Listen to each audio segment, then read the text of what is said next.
Un hélicoptère électrique. Et non, c'est pas le petit radioguidage pour Papa Noël, pas du tout. Un véritable hélicoptère qui a son autonomie, ses batteries.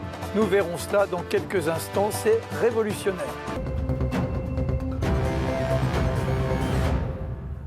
L'air électrique, oui, c'est incroyable, Stéphane Conversi, on va détailler cela. Vous êtes professeur à l'École nationale de l'aviation civile. Ça paraît invraisemblable, mais un hélicoptère électrique, déjà l'idée, elle a germé quand ?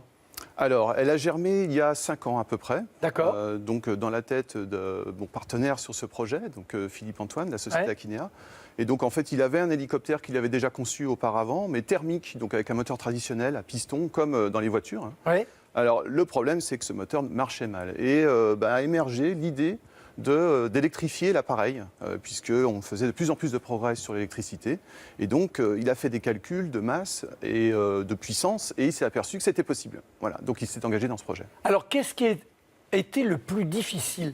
Quels étaient les véritables obstacles ? Parce qu'il faut tourner très vite le rotor. Voilà, il faut tourner très vite. Et puis, on n'était pas sûr qu'on aurait la puissance nécessaire pour décoller. Parce qu'un hélicoptère, contrairement à un avion, il est vraiment sustenté uniquement par son rotor. Donc, il faut tout soulever avec beaucoup de puissance. Donc, on ne savait pas trop si, effectivement, entre les moteurs, entre les batteries, tout cela allait supporter l'intensité du courant. Et si, à la limite, on avait juste la puissance nécessaire pour décoller, de faire un petit saut et puis de retomber aussitôt parce qu'on avait épuisé la charge. Alors, ce qui était déjà une première étape. Oui, c'est vrai. Bon, oui. Et ensuite, effectivement, il faut pouvoir se déplacer, se mouvoir dans l'espace, comme un hélicoptère traditionnel. Alors, est-ce que la batterie, elle est fondamentalement différente? On peut dire, ici, on est chez Bolloré, il y a les Autolib.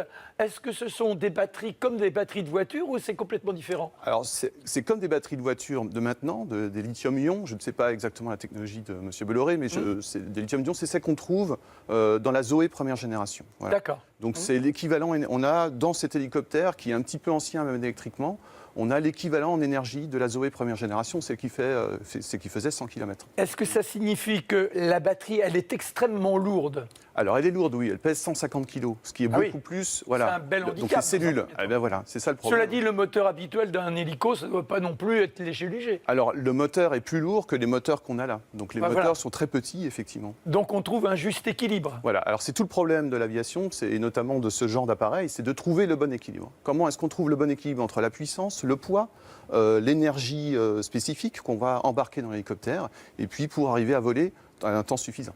Alors, Stéphane Conversi, il y a également un problème, c'est de différence thermique. Au sol, ce n'est pas la même température que lorsque je monte à une certaine altitude, et si je vais en particulier en montagne. Est-ce que tout cela a une incidence sur la conception des piles ? Alors, sur les piles, effectivement, aujourd'hui, on a des piles qui marchent, des batteries qui marchent dans une certaine gamme de température qui n'est pas très, très grande. D'accord. Cependant... Donc, aujourd'hui, on peut être à Tahiti avec un hélicoptère électrique, mais pas au Mont-Blanc. Alors, Tahiti, c'est compliqué, parce qu'en fait, le problème, c'est l'échauffement. C'est l'échauffement des batteries et l'emballement thermique. On a eu l'exemple, il n'y a pas très longtemps, avec les téléphones, qui ont explosé. Donc au contraire, c'est la chaleur qui est l'ennemi de la batterie. Exactement. Donc si on s'élève dans les airs, au contraire, c'est vertueux puisqu'il va faire plus froid et ça va refroidir les batteries. Est-ce qu'il a fallu vraiment de nombreux essais du jour où sur le papier, le moteur existait, que la batterie existait, que l'on a assemblé l'ensemble, que le premier pilote s'est installé? Il a fallu combien d'essais pour que ça décolle et que l'on soit satisfait de l'envoler? Alors, ça a été quand même relativement rapide, je dirais. C'est-à-dire qu'en 2015, on s'est rencontrés, on a commencé à faire les premiers essais, on va dire mi-octobre par là, et puis on a commencé vraiment à voler en janvier-février. Donc c'est pas monstrueux, d'autant plus que l'autonomie est limitée. Donc le nombre d'essais et la durée des essais est très, très vite. C'est-à-dire qu'actuellement, vous pouvez voler combien de temps ? Alors aujourd'hui, avec cet appareil-là, on a fait un vol de 1/4 d'heure en stationnaire. Alors qu'est-ce que ça veut dire en stationnaire ? Effectivement, on s'élève à 1 mètre du sol et puis on reste. Voilà. Alors ce qu'il faut savoir, c'est qu'en hélicoptère, c'est ce qu'il y a de plus demandeur en termes d'énergie. Dès qu'on avance, on commence à planer comme un avion et là, ça demande moins d'énergie. D'accord. Voilà. Donc le vrai test, c'est le stationnaire. D'accord. Donc aujourd'hui, c'est 1/4 d'heure avec ce prototype qui était juste avant 2017, avant cette année, c'était le record du monde de durée.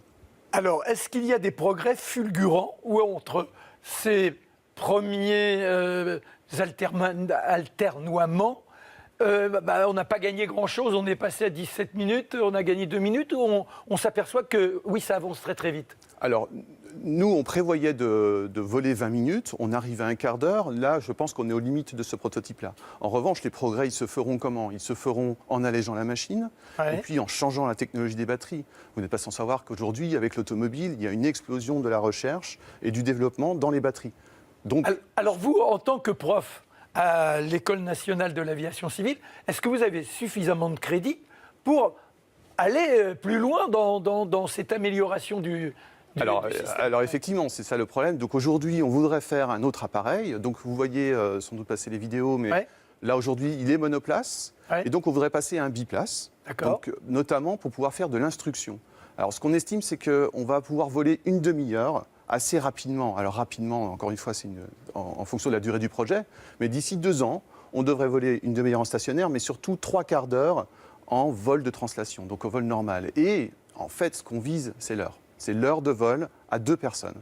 Et donc, avec l'heure de vol à 2 personnes, on peut commencer à vraiment réfléchir à des missions de type instruction. Voilà. Et est-ce que l'on pourrait même imaginer, dans des circonstances très particulières, pour des interventions de sécurité ou autres? Alors, c'est un peu plus compliqué. C'est-à-dire que les interventions de sécurité, souvent, nécessitent plus de 2 personnes. D'accord. Je pense au transport d'organes ou je pense à des interventions de la sécurité civile. Souvent, il y a plus de 2 personnes. Donc, en revanche, ce que cela pourrait ouvrir comme perspective, c'est que ce qu'on veut faire, c'est un hélicoptère qui soit capable de voler dans les villes. D'accord. D'accord, en zone urbaine. Alors, il faut des dispositions. Alors déjà, la grande chance, parce que c'est une machine, on dit une machine dans le milieu de l'aéronautique. Moi, ça me fascine, j'ai eu la chance d'avoir beaucoup volé sur des hélicoptères en tant que passager. C'est vraiment un engin incroyable. En l'occurrence, peut-on imaginer que dans 10 ans, on aura quand même la possibilité d'avoir des passagers à bord? Alors, oui, en fait... Et puis la grande chance, c'est qu'il n'y a plus de bruit, parce que ça fait un tintamarre incroyable. Voilà, alors c'est aussi l'idée, outre le fait qu'on utilise de l'électricité, donc qui peut être produit de façon durable, effectivement, notre objectif, c'est de diminuer le bruit. Aujourd'hui, cet appareil-là est un tout petit peu bruyant, mais dans le prochain, on diminuera grandement le bruit. Donc on pourra se rapprocher des villes. Voilà. Est-ce que le pilotage est très loin d'un moteur classique? Alors non, le pilotage, en fait, là, le pilotage, il dépend essentiellement des commandes, du type de commande que vous avez. Et donc, elles sont très classiques, ces commandes. Donc, effectivement, ça ressemble à un appareil classique. Parce que quand on pilote une voiture électrique, ça simplifie énormément. Ah oui, il n'y a pas besoin de passer de vitesse. Il n'y a plus du tout les mêmes sensations. Tandis rien ne nous empêche de mettre un petit peu plus d'automatisation dans l'hélicoptère pour faciliter le pilotage. Aujourd'hui, il faut avoir une licence de pilote traditionnelle, mais rien ne nous empêche dans le futur d'imaginer quelque chose qui se conduit, qui se pilote beaucoup plus facilement et à la portée de tous. Puisqu'on a évoqué quand même à plusieurs reprises les voitures, on parle beaucoup maintenant des voitures qui vont voler. Oui. Est-ce que vous allez vous retrouver avec la voiture ou ce seront 2 engins complètement différents? Alors, en fait, les 2 vont avoir des hélices qui vont leur permettre de sustenter. Mais alors, quelle sera la différence entre... La différence, c'est qu'effectivement, il y a, par exemple, des projets qui ressemblent à des drones, par exemple. Alors, la différence, c'est que vous avez plein de petits rotors qui tournent et qu'on va contrôler en vitesse. En gros, et nous, on va contrôler en pas. La différence, c'est que ce qu'on estime, c'est que nous, on aura une meilleure efficacité énergétique. Il vaut mieux avoir un grand rotor plutôt que plusieurs petits. Et l'autre aspect très important dans l'aviation, c'est la sécurité des vols. Si jamais le moteur s'arrête, un hélicoptère est capable de se poser. Il ne tombe pas. Il rentre en autorotation comme la feuille de sycomore. En revanche, un drone avec des petites hélices, si le moteur s'arrête, c'est la pierre. Voilà. Alors on peut toujours imaginer un parachute, mais entre 0 et 50 mètres, ça va pas. Dans combien de temps on vous reconvoque dans Vent Positif pour voir le nouvel appareil? Alors justement, vous parliez tout à l'heure des moyens. Donc ce qu'on espère, c'est monter un projet. Et du coup, on fait un appel à compétences et puis à investisseurs pour continuer à faire ce projet. Et d'ici 2 ans, si jamais le projet se lance, d'ici 2 ans, on vous montrera des vols de 3 quarts d'heure. Eh bien, très bien. Éventuellement, on ira même dès le premier vol, pourquoi pas. Voilà. Merci Stéphane Conversi. Et coup de chapeau à Philippe Antoine qui est dans le coup aussi. Voilà. L'École nationale de l'aviation civile. Dans quelques